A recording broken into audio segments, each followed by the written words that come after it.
All right, welcome, welcome, welcome. Happy Wednesday, everyone. For women visionaries in transition who really want to just get more done in less time with less stress. I am the change guide for growth that helps you streamline your journey to authentic expansion, ease, and joy. And we are jumping on for my Visionaries in Transition Facebook Live series, where I interview the amazing and inspiring impact makers in my network to discuss the transitions that have shaped our lives and businesses. So if you are joining us, please remember to like, comment, and share below, or subscribe if you're joining us on YouTube, and let us know that you're here. Where are you tuning in from? And today I'm talking to Clarissa, who has a whole host of different passions and activities going on, which, you know, per usual, the people that I like to talk to. And Clarissa Studio, I think, is your main business here. Yes. Yes. Thank you for having me. Yeah, totally. So glad to have you here. I just loved our conversation last time we talked, and I was like, man, we need to publicize this. Well, thank you so much. And yes, I enjoyed our little pre-chat as well. Mm-hmm. Yeah, so tell me about your backstory. How did you get to where you are today? Oh my gosh, such a expansive question, and I'll try and keep it concise. So for me, it has really just been, trial and error, twists and turns. And what I can share with you and our viewers is that I had two through lines in my life. I have two through lines, which are art, the love for art, being an artist, as well as helping others, which I know that you can relate to that too, Claire. But growing up as a child of immigrants who came here from the Philippines, my parents were very practical. And I remember my mom asking me, what do you want to be when you grow up? And I said, I want to be an artist. I loved painting. I loved showing my artwork. And my mom just laughed and said, oh, child, no. Yeah, that's the wrong answer. Wrong answer. Wrong answer. Like, you'll be famous and rich after you're dead. And I was 5. And I was like, okay. Oh my God.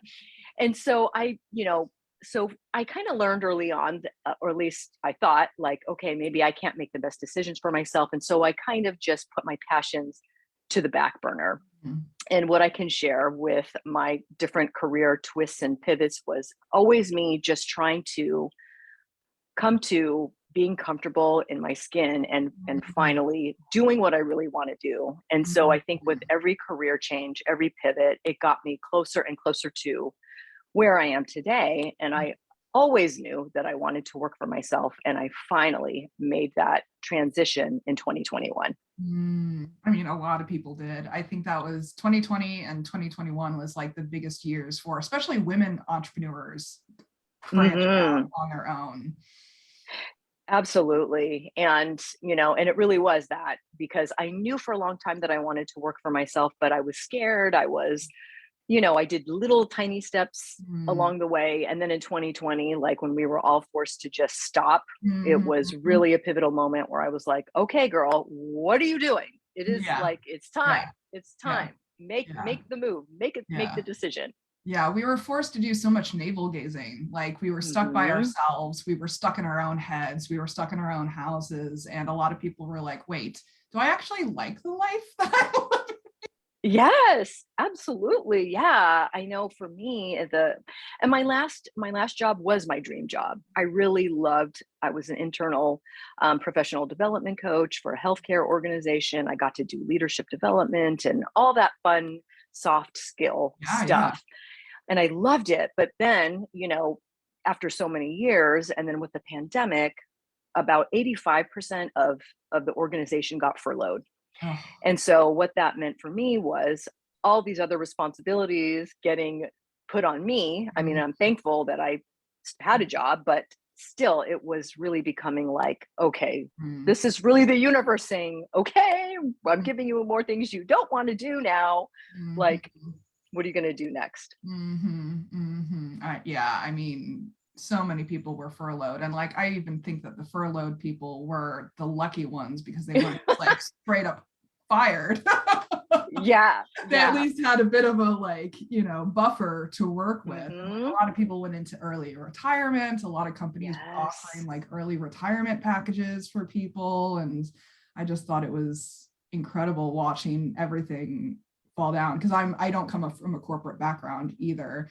And so for me, it's a bit of a like different world. And I'm like looking in from the outside and being like, what's going on in there, guys? Right. Oh yeah. Oh my gosh. And it has really truly like changed the landscape of how a lot of businesses are run now.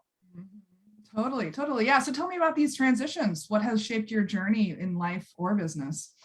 Oh yeah. So I think a lot of it, I'm going to go back to my childhood for just a moment, but I think a lot of it, stems from how we grew up, right? And Totally. my parents were so busy being doctors, helping create a beautiful living for us, comfortable living. So me, my brother and sister were super independent. Mm, So I think, I learned early on to be independent.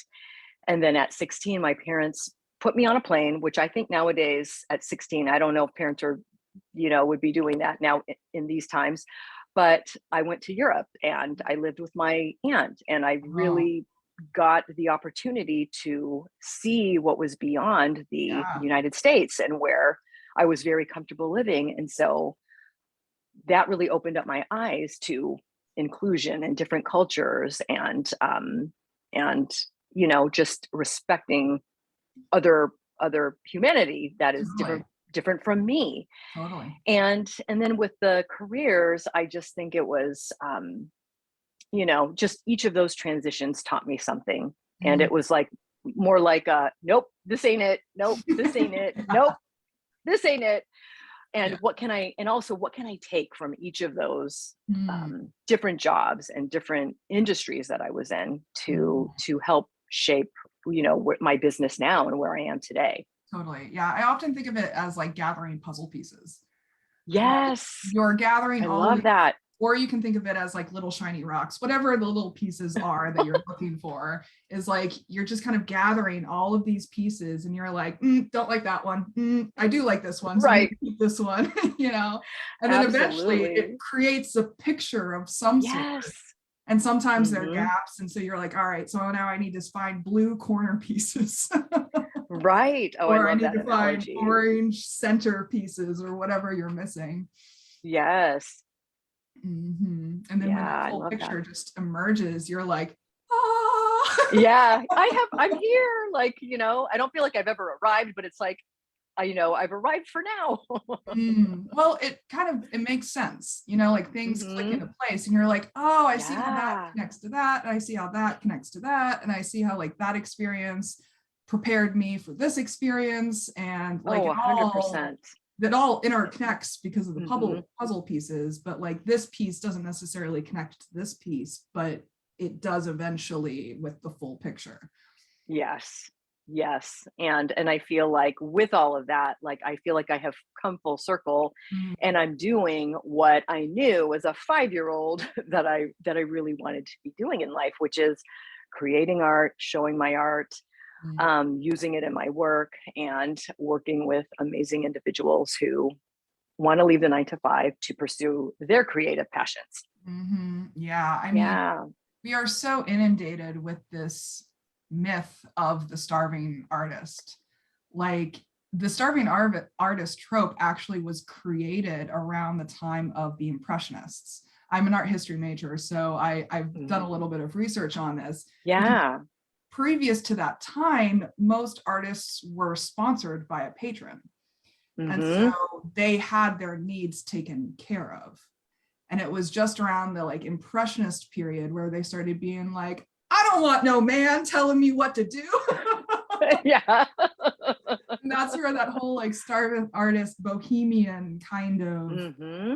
trope came into play, but it never used to be like that previous to that Yeah. time period. And it's just fascinating how we take that for granted nowadays. Like, of course, all artists are starving, but that's not the truth at all.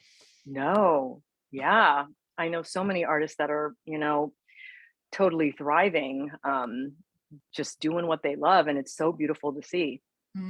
Yeah, I honestly believe we're moving towards a creative supporting economy. Like you see this with TikTokers, you see this with YouTubers, you see this with people who just like create music, art, digital Yes. pieces. And because with each revolution we go through, the industrial revolution, the technological revolution, like we as a people get more and more time for leisure activities. And what do we devote that time to? Arts and culture and entertainment. Yes, yes. I remember, and this was several years ago, but whenever that book by Daniel Pink, A Whole New Mind, came out, I was like, hallelujah, let's talk about our creative right brain people and how this is, and what he talks about in that book is, what we're seeing now. Yeah, I think there was a really interesting, I want to say it was a New York Times article, and this was like probably about 10 years ago at this point, but it was basically titled like everything we need to know with work skills we learned in preschool. Right. Like how to be creative, how to cooperate, how to communicate. Oh my gosh. Yeah. And I feel like, as a child, your imagination is so, it's just a part of who you are. And then as you grow up, it kind of fades away. And that's something that I love, talking about with the people that I work with is, make time to dream, use that imagination, make time. Totally. Yeah. Because those are the skill sets that can't be replaced by robots and AI. Right. Like, yes, there's 100%. A bunch of AI programs that can create artificial art, but it ends up being very surrealist and kind of creepy. Yeah. But the communication skills, the interpersonal skills, I mean, those soft skills that you were talking about with leadership developments, like that's the kind of stuff that can't be replicated by robots and AI. Yes. 100%. 100%. Yeah. So what lessons did you learn along the way?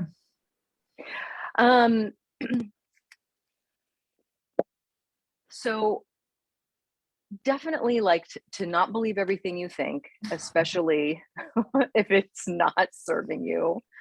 And on this might sound contradictory, but that little voice in your head. So listen to that. Listen to the nudges, your intuition, your spirit guides, whatever you want to call it. The thing that kept saying to me, my guidance that said, Clarissa, this job ain't for you. It's time to go.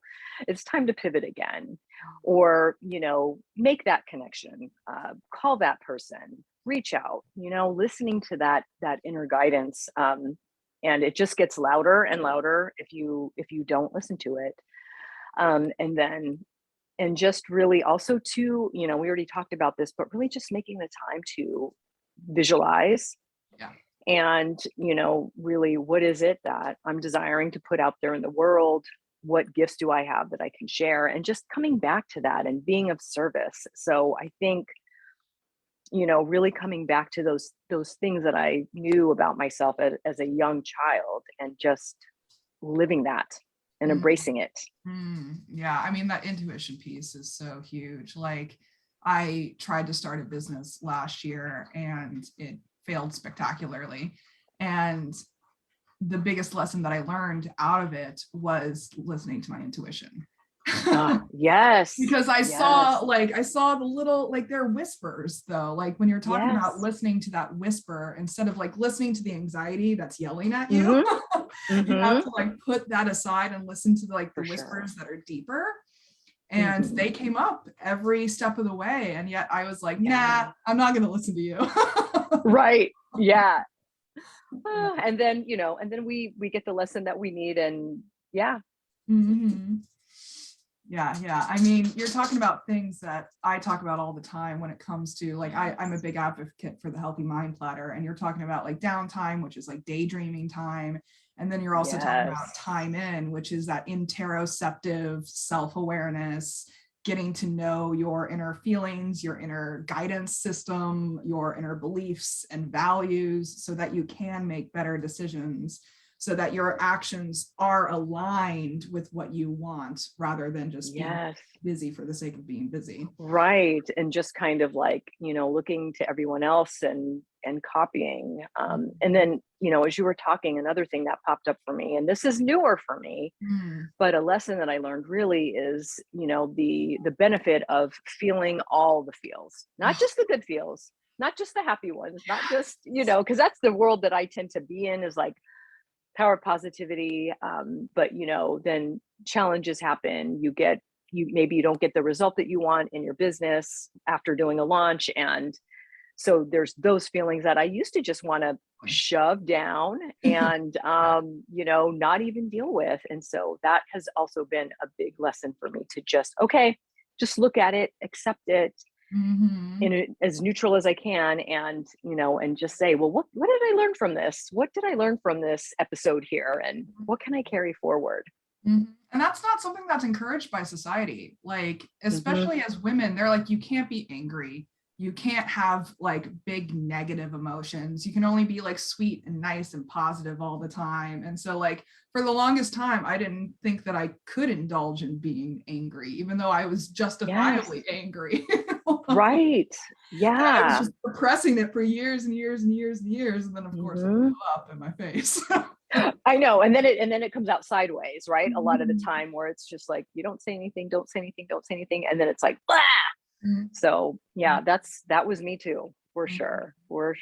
Like I was always praised as a kid for being like nice and flexible and accommodating. Like, don't worry about Claire. She'll just adapt to whatever situation you put her in. And I was like, but I don't want to. Yes. Oh, I can totally relate to that too. 100%, where it's just like, yeah, I'll do this, I'll do that. And then it's, and I'm so grateful that now that I'm older and wiser, I've got my boundaries. Yeah. I mean, feeling all the feels is so important though. Like I'm a double Pisces, and so I gotta feel all the feels. So yes. I'm in the feels all day long. Right. For sure. But when I repress that part of myself, like things do not go well. Yep. Oh yeah. Oh yes, I can relate. Yeah. So what kind of practices or tools did you use to support yourself through these times, mentally, emotionally, spiritually, physically? Yeah. So I'm a Taurus. So I love Tauruses. My mom's a Taurus. Oh, awesome. So I love being in nature. And so for me, and I live in sunny California, so pretty much any day is a good day to go out for a walk. And I live right by these beautiful trails. So I make a point every day to just get out and ground and touch the earth and be in nature. Yeah. And also as an artist, I know for me, if I have too many days in a row where I'm not feeling good, like I'm, just not feeling myself, it's time to paint. I know that it's time to break out the paints. And that always brings me back to a better headspace. And then I've got all kinds of things that I do, Claire. And then I love meditating in the morning, first thing in the morning, and then before I go to sleep. And I prefer the guided meditation. So I love using Insight Timer. And the beauty of that app, and probably all of them, is that you can go as little or as long as you want. And so that is definitely a piece of, that's definitely one thing that I do to, help my mental health and move my body. Move my body. Yeah, I mean, you're speaking my language. Again, you're talking about time in, like meditation, talking about physical time, moving your body, like getting out in nature. That's actually been a huge theme in all of these interviews that I've been doing. Like most of the people that I've been talking to have been advocating for that type of practice throughout the day. Like I actually have my dog, and so she's the one that usually determines my outside time, because she goes outside at certain intervals throughout the day. And so I've just kind of accepted that as part of my daily routine, and it is invaluable. Like just being able to say hi to my favorite trees throughout the day. And like now that it's spring, I'm like, oh look, the tulips bloomed. Oh, I know. So well. Look at gosh. Yeah, I love it. And it's like, to me, it's like nature's art. It's like God's art. It's, Source's art, and just seeing all the beautiful colors and patterns in the trees. I love it. And I like looking for heart-shaped rocks. That's my thing. And so every time that I go out on a walk, it's like, okay, what am I going to find today? And sure enough, I set that intention, and sure enough, every time I go out for a walk, there is a heart-shaped rock waiting for me. I love that. I mean, what you look for, you find. That's really the point at the end of the Yes. day. Like, if you want to get nerdy about it, there's a neuroscientific thing called the reticular activating system, Yes. RAS, and that's why, like, if you go look at red trucks, you see red trucks everywhere. If you That's go right. look for heart-shaped rocks, you see heart-shaped rocks Yep. everywhere. Oh yeah. Oh yes. And I love it. Yeah. But it empowers you to like take control over your experiences. Like, Yes. it puts you in the driver's seat, which is such a powerful position to be in. Oh yeah, absolutely. For sure. Yeah. So anything you want to add before we wrap up for today? Just keep on dreaming. Don't ever stop using your imagination. And be sure to get out in nature, get that vitamin D, and just pause and look up at the sky. Yeah. I also say look down. You know, one of my Look down. One of my favorite plants is actually moss, because when you get eye level with it, it looks like a tiny forest of trees. Yes. And I just like imagining that different perspective is just like a game changer. Like, what if I was like this big? Like, the world would be a totally different experience. Oh my God. It totally would. Oh my goodness. I know. So many treasures in nature. Yeah. Like, sometimes I just lay on the ground and I'm like, what if I was really like 2 inches tall? Yeah. Oh my God. Perspective. I had a very small dog previously, and he was like 10 inches tall. And like one day I got down on his level and I was like, what does the world look like from your perspective? Yeah. It's totally different. Completely. Awesome. Cool. Well, this is very powerful stuff that we're talking about here. And audience, we definitely encourage you to share your own thoughts and feelings and insights and stories with us as well. We'd love to know how transitions have impacted you in your own lives. Special thanks to Clarissa for joining me today. It has been an absolute pleasure. Thank you so much. Yeah, totally. So I am always looking for new guests, but it's booked out till October. Wow, good for you. That's awesome. I just keep talking to wonderful people and they're like, yeah, sign me up. Yes. I love it. If you're interested in snagging a spot in October, I can definitely send you the link. I can't wait to chat with each and every one that's on my schedule. It has been an amazing lineup so far. And so in the meantime, please comment, like, and subscribe or share. You can check me out at linktree/liminal clarity for all of my links. And then Clarissa, where can people find you? So people can find me on Instagram, and my handle there is at @CCR_sunshine. And I also have a Facebook group for any creatives who are thinking about shifting into entrepreneurship. And that Facebook group is called From Employee to Entrepreneur Mindset. I love that. And I'll put those in the comments and on the YouTube description, just so that everyone can easily access those. So until next time, please remember that your authentic self is extraordinary. It is wonderful, and you owe it to yourself to create the elevated life that you know you are capable of. Take care, everyone. Bye. Bye.